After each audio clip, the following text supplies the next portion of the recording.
ناظرین کی خدمت میں سلام و آداب. آپ دیکھ رہے ہیں وائس آف لداخ.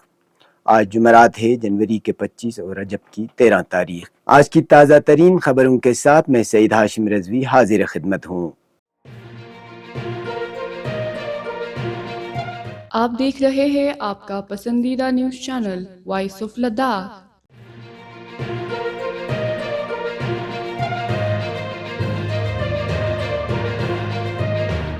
ولادت بسعادت مولائے متقیان امیر المؤمنین علی بن ابی طالب علیہ السلام کی مناسبت پر ضلع بھر میں جشن مولود کعبہ منایا گیا.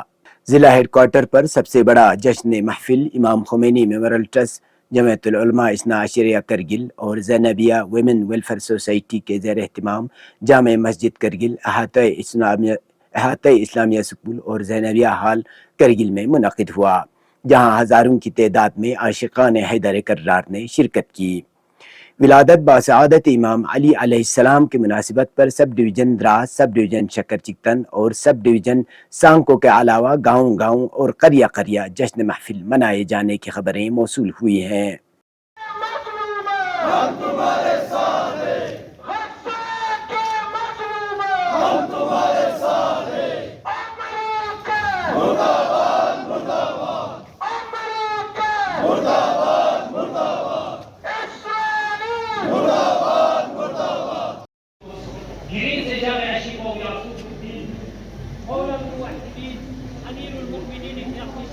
بہترین انداز کا مسئلہ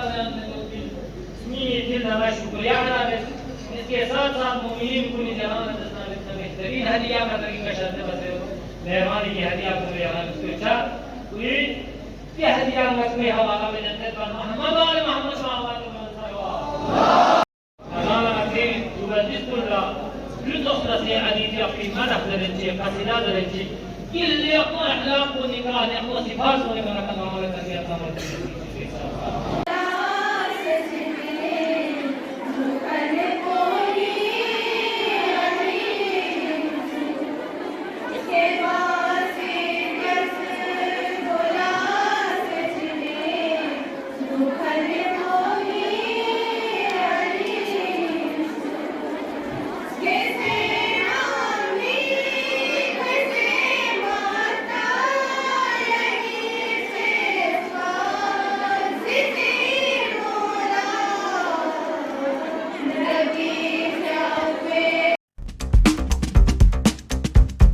میڈیکل ہیلتھ سینٹروں کے نام تبدیل کر کے آیوشمان آروگیہ مندر لگانے پر یوٹی لداخ کے عوامی حلقوں میں سخت تشویش کا اظہار کیا جا رہا ہے. اس حوالے سے لیہ ہل کونسل میں اپوزیشن جماعت کانگریس کے کونسلروں نے شدید غم و غصے کا اظہار کیا ہے. کانگریس پارٹی نے باضابطہ ایک پریس کانفرنس کے ذریعے میڈیکل ہیلتھ سینٹروں کے نام تبدیل کر کے کسی خاص مذہب کے عبادت گاہ کے نام رکھنے پر ناراضگی کا اظہار کیا ہے. ادھر کرگل ضلع کے معروف سماجی و مذہبی تنظیم امام خمینی میموریل ٹرسٹ سمیت مختلف مذہبی و سیاسی تنظیموں نے میڈیکل ہیلتھ سینٹروں کے نام تبدیل کرنے کی مذمت کی ہے. اس مسئلے کو لے کر کانگریس نیشنل کانفرنس اور ہل کونسل کرگل نے بھی اپنی تشویش کا اظہار کیا ہے. اس حوالے سے لداخ بدھسٹ ایسوسی ایشن نے بھی تشویش کا اظہار کیا ہے اور حکومت سے مطالبہ کیا ہے کہ میڈیکل ہیلتھ سینٹروں پر لگائے گئے آیوشمان آروگیہ مندر کو ہٹایا جائے. ادھر یوتھ کانگریس کرگل نے بھی اس حوالے سے پریس کانفرنس دی ہے. آپ سب نے دیکھا ہوگا کچھ دنوں سے کچھ ہمارے ہیلتھ سینٹرز ہیں، پی ایس سیز ہیں، سی ایس سیز ہیں، ان کا نام چینج کر کے آیوشمان آروگیہ مندر رکھا جا رہا ہے، جو بی جے پی کا ایک ایسا ایجنڈا ہے جو انہوں نے نیشنل لیول پہ ایک کمیونلزم کا جو ماحول بنایا ہوا ہے، اس کا بیج وہ آج لداخ کے اندر بونے کی کوشش کر رہے ہیں. اور وہ سب سے پہلے سٹارٹنگ ہمارے ہیلتھ سینٹرز سے سٹارٹ کر رہے ہیں.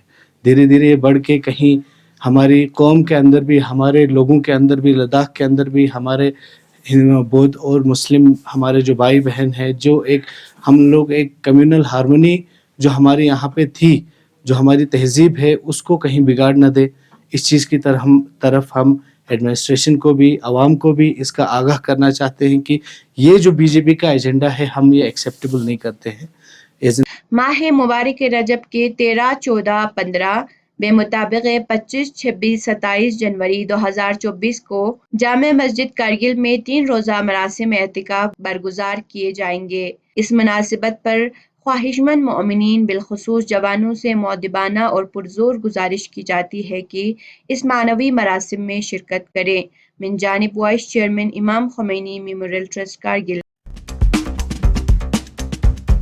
District election officer deputy commissioner Kargil Shri کان بالا صاحب سوسے نے آج سعید مہدی میموریل ہال کرگل میں 14ویں قومی ووٹرز ڈے 2024 کی تقریب میں بطور مہمان خصوصی شرکت کی۔ اس موقع پر chief engineer INFC Maqbool Hussain, assistant commissioner revenue Mohammad Sharif Kakpori, chief medical officer Kargil doctor Kacho Liaqat Ali, divisional forest officer Mohammad Ali, sheep husbandry officer, deputy district election officer, district social welfare officer اور دیگر ضلع افسران نے شرکت کی۔ تقریب کے دوران پرگی زبان میں الیکشن کمیشن آف انڈیا کا گانا لانچ کیا۔ اسی طرح رنٹھک تھیٹر گروپ نے اس مناسبت پر مختصر ڈرامہ بھی پیش کیا۔ اس دوران ڈپٹی کمشنر نے پہلی بار ووٹروں میں ووٹر شناختی کارڈ تقسیم کی۔ گورنمنٹ ڈگری کالج کھلسی نے آج 14ویں قومی یوم رائے دہندگان کے موضوع پر پینٹنگ مقابلے کا انعقاد کیا۔ مقابلے میں چوتھے سیمسٹر کی پدما آمو نے پہلی پوزیشن حاصل کی، جبکہ دوسرے سیمسٹر کی سونم یانڈول نے دوسری اور چھٹے سیمسٹر کی رگزن آمو نے تیسری پوزیشن حاصل کی۔ پوزیشن ہولڈروں کو کالج کی director physical education and sports Sonam Chhospel نے اسناد سے نوازا۔ لداخ پولیس کی جانب سے موصولہ ٹریفک پلان کے مطابق آج 25 جنوری بروز جمعرات کرگل سے سری نگر اور سری نگر سے کرگل مقررہ اوقات میں دو طرفہ ٹریفک کو چلنے کی اجازت دی گئی، جس میں تمام چھوٹی بڑی گاڑیاں شامل ہیں۔ اسی طرح کرگل زنسکار سڑک پر بھی مقررہ اوقات میں تمام قسم کی گاڑیوں کو دونوں طرف سے چلنے کی اجازت دی گئی۔ گزشتہ 24 گھنٹوں کے دوران کرگل میں درجہ حرارت -8.9 ڈگری سینٹی گریڈ درج کیا گیا۔ اسی طرح لہ ضلع میں درجہ حرارت -9.4 ڈگری سینٹی گریڈ، زنسکار میں کم سے کم -12.1 ڈگری سینٹی گریڈ ریکارڈ کیا گیا۔ اب پیش ہے قومی اور بین الاقوامی خبریں۔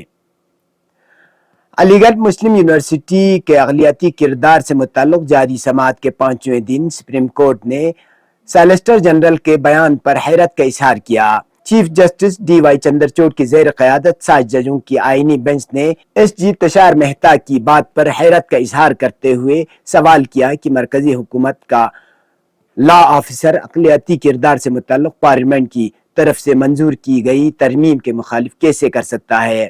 سپریم کورٹ کی آئینی بینچ نے کہا کہ پارلیمنٹ لافانی، ناقابل تقسیم اور مستقل وجود رکھتی ہے۔ ہم حکومت ہند کو یہ کہتے ہوئے نہیں سن سکتے کہ وہ ترمیم کے حامی نہیں ہے۔ دراصل عدالت کے سامنے اپنی بات رکھتے ہوئے سالیسٹر جنرل تشار مہتا نے کہا کہ وہ 1981 میں پارلیمنٹ کے ذریعے منظور کی گئی ترمیم کی حمایت نہیں کر رہے ہیں، جس کا تعلق AMU کو اقلیتی درجہ دینے سے تھا۔ سپریم کورٹ کی حیرانگی کے بعد بھی SG تشار مہتا نے اس بات کی طرف اشارہ کرتے ہوئے کہا کہ الہ آباد ہائی کورٹ نے 1981 کی ترمیم کو مختلف بنیادوں پر منسوخ کر دیا تھا۔ کرناٹک ہائی کورٹ کے چیف جسٹس پرسنا B ورلے نے سپریم کورٹ کے جج کی حیثیت سے حلف لیا۔ جمعرات کو چیف DY چندرچوڑ نے جسٹس ورلے کو سپریم کورٹ کے جج کی حیثیت سے حلف دلایا۔ جسٹس ورلے کے حلف لینے کے ساتھ ہی سپریم کورٹ میں ججوں کی تعداد کل 34 ہو گئی ہے۔ قابل ذکر ہے کہ 19 جنوری کو سپریم کورٹ کالجیم نے سپریم کورٹ کے جج کے طور پر جسٹس ورلے کے نام کی سفارش کی تھی۔ ایودھیا میں رام مندر کی افتتاحی تقریب سے ایک رات قبل بمبئی کے میرا روڈ میں جہاں مسلمانوں کی اکثریت ہے، شدت پسند ہندو گروہوں نے شوبھا یاترا نکالی اور اس دوران بھیڑ کی جانب سے اشتعال انگیز نعرے لگائے گئے۔ شوبھا یاترا میں شریک لوگوں کی اشتعال انگیزی کے بعد فرقہ وارانہ فسادات پھوٹ پڑے اور ایک دوسرے پر پتھروں سے حملہ کیا گیا۔ اس واقعے کے بعد بھارتیہ جنتا پارٹی کے رہنما اور مہاراشٹر کے نائب وزیر اعلیٰ فڈنویس نے اعلان کر دیا تھا کہ وہ میرا روڈ میں فسادات میں ملوث لوگوں کے دکانوں اور گھروں کو گرا دیں گے۔ اس کے اگلے ہی دن مقامی انتظامیہ نے پولیس کی باری نفری کے ہمراہ میرا روڈ کے مختلف علاقوں اور خاص طور پر حیدری چوک کے آس پاس کی دکانوں اور گھروں کو کسی پیشگی نوٹس کے بغیر منہدم کر دیا۔ غزہ میں 7 اکتوبر سے جاری جنگ میں حماس کو شکست دینے میں اسرائیل کی ناکامی کے بعد اب مسئلہ فلسطین کے حل کے لیے آزاد ریاست فلسطین کے قیام کی باز گشت تیز ہو گئی ہے۔ اسرائیل جو اس کی مخالفت کر رہا ہے، اس پر اس سلسلے میں دباؤ بھی بڑھتا جا رہا ہے۔ اس کے اپنے اتحادی امریکہ، برطانیہ اور یورپی یونین نہ صرف مسئلہ فلسطین کے 2 قومی حل کے حق میں ہیں، بلکہ انہوں نے تل ابیب کو متنبہ کیا ہے کہ اس کے بغیر نہ خطے میں امن ممکن ہے اور نہ ہی اسرائیل کی سلامتی۔ اقوام متحدہ کے سیکریٹری جنرل اینٹونیو گوتریس نے بھی جنرل اسمبلی میں کہا ہے کہ اسرائیلی قیادت کا 2 ریاستی حل مسترد کرنا ناقابل قبول ہے۔ یہ تھے اب تک کی خبریں۔ مجھے اور میرے ٹیم کو دیجیے اجازت۔ اللہ حافظ۔